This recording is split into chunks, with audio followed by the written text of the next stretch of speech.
In this episode, we'll finish our discussion of child marriage in Islam and also show you that, like the Talmud, Islam is more than just a religion. It's a deen, a comprehensive way of life.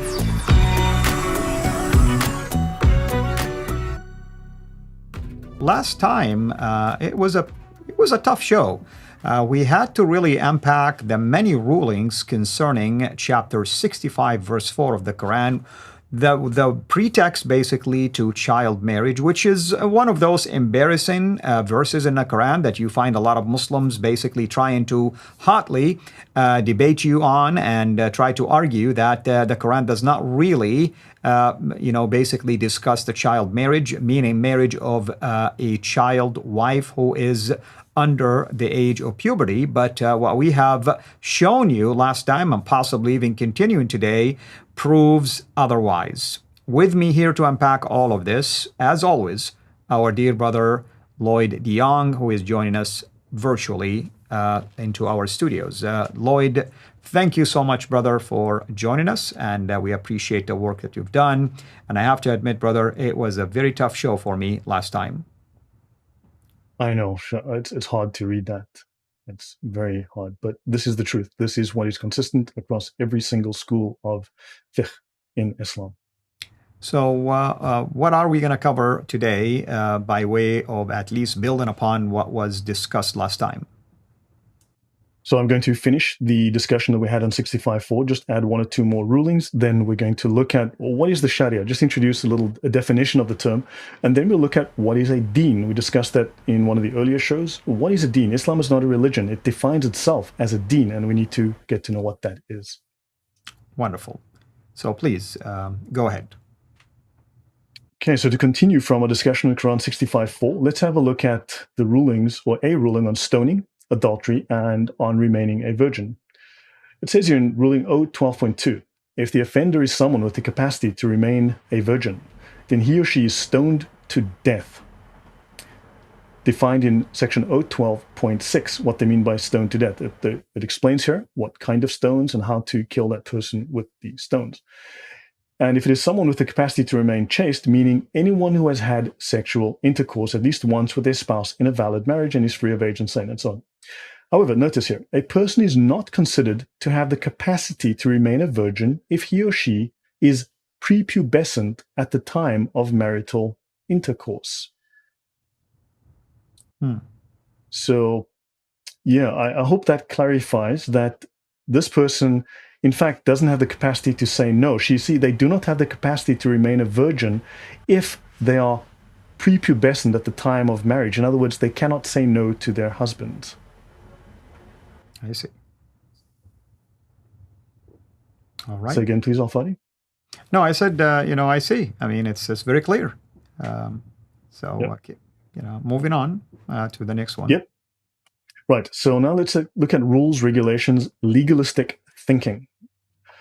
So Shari, clearly defined way, a main road, a highway, and so on. Many, many different terms, but a clearly defined way, a method. Shari was generally the term for a main arterial road. Okay, so it's a road. Sharia can mean road, but also a way. But notice it says a law given characteristically to Muhammad in his function as model and exemplar of the law. Muhammad is the perfect example. He is the one that has shown what the law of Allah is, and in fact, Muhammad is the lawgiver with Allah. In fact, the term lawgiver, the lawgiver in the Sharia, is synonymous with Allah and Muhammad. They carry the same weight. They are effectively the same person. So within the Sharia, Muhammad may as well be Allah. What he does and says is the law. So this, I believe, would be shirk, but he carries exactly the same weight as Allah does. Sharia, a prophetic religion in its totality. So, okay, within Muslim discourse, the rules and regulations, these would be political and legal, governing, political and legal, the lives of Muslims. It is Islamic jurisprudence. It is a legal system, but it goes well beyond that. And don't forget, it applies to non-Muslims too. So Sharia designates in the hadiths a way or a path divinely appointed. But we know that Allah is the lawgiver. So it's not just a moral law, it is actually civil law. So I will continue. So Islam is a deen. A deen is a socio-political system. A deen is not a religion. right? So understand Islam is a totalitarian political system, very much in line with what we would call Nazism, fascism, communism. We're going to look at that for a moment. So Deen embodies perspectives on existence, life, society, and a socio-political system.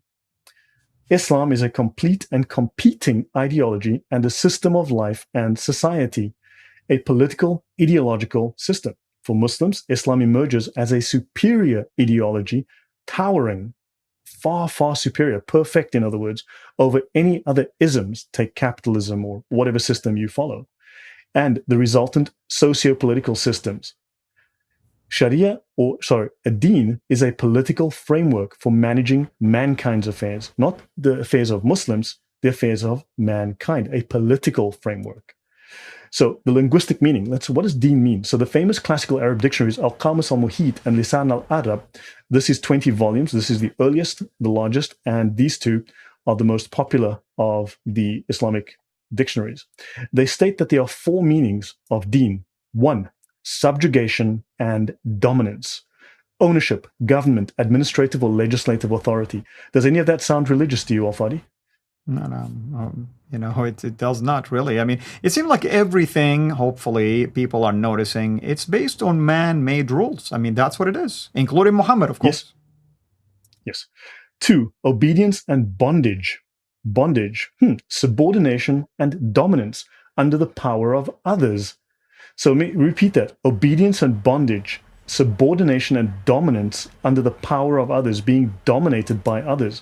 Three, rules and regulations, doctrine, ideology, tradition, and then, notice here it says or religion, not and religion, or religion. In other words, it can also perhaps mean religion, but it first means these things. And then finally, reward and repayment, justice and accountability. Let's continue. The first meaning is subjugation or dominance, administrative or legislative authority. This is a legal political authority, a legal political system. To put pressure to be obedient, or using power to enslave, or to make one obedient, to make you obedient using power to enslave you. In Arabic, Dantuhum Fadanu means I subjugated them, so they obeyed me. Also, Dantuhu means I ruled or governed upon him.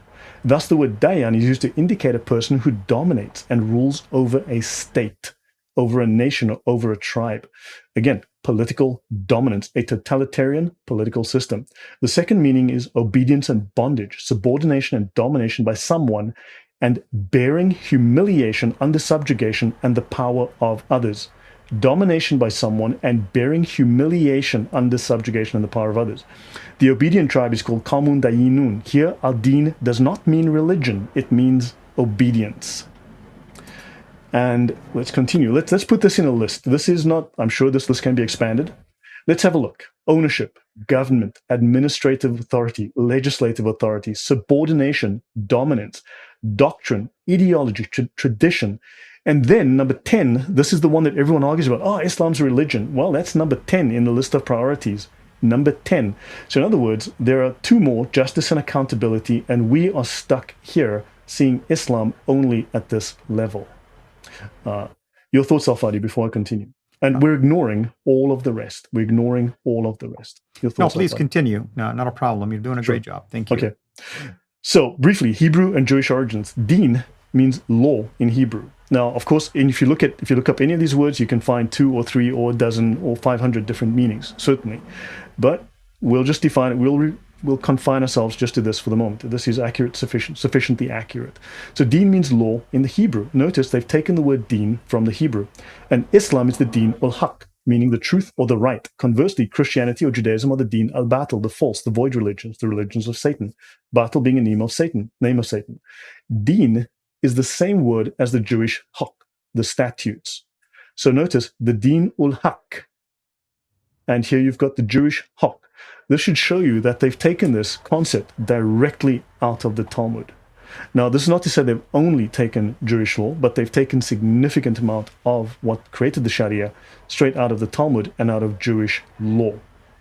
Right. So for more, if you download the link to the Jewish Roots by Judith Romney Wagner, see footnote number 151 in the Four Roots book, page 59, if you want to go have a look at that. I'll continue. I'm going to skip that slide, so I'll continue here. So Islam has divisions and it has levels. It has 2 divisions and 4 levels. The first division is what's called the Sharia, right, which is the law. The Sharia means basically this is about obeying Allah. It is the zahir, the outer, the exoteric. It is the outer meaning or the outer practice. It is the first plain level of meaning. We then have what's called the hakika, the knowledge. There are many different ways to explain this. We'll leave this for now as that.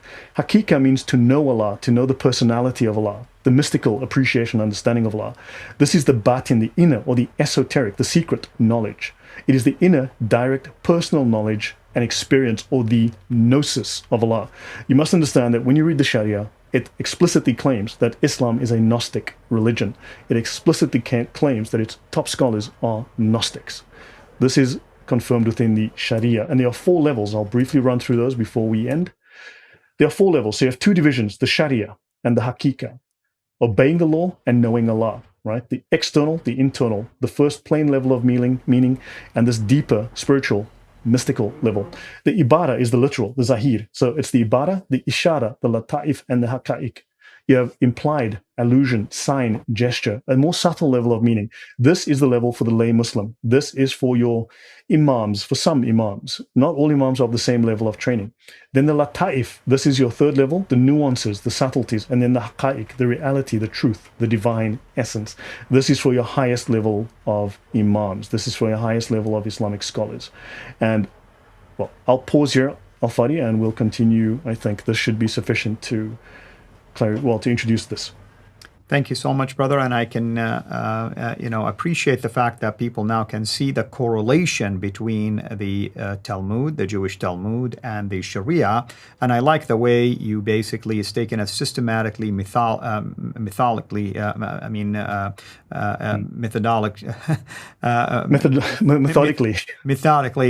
basically, and trying to show the connection between the two. You didn't dive right into it from day one, from episode 1. You're built into this, and people begin to see now, and it makes sense.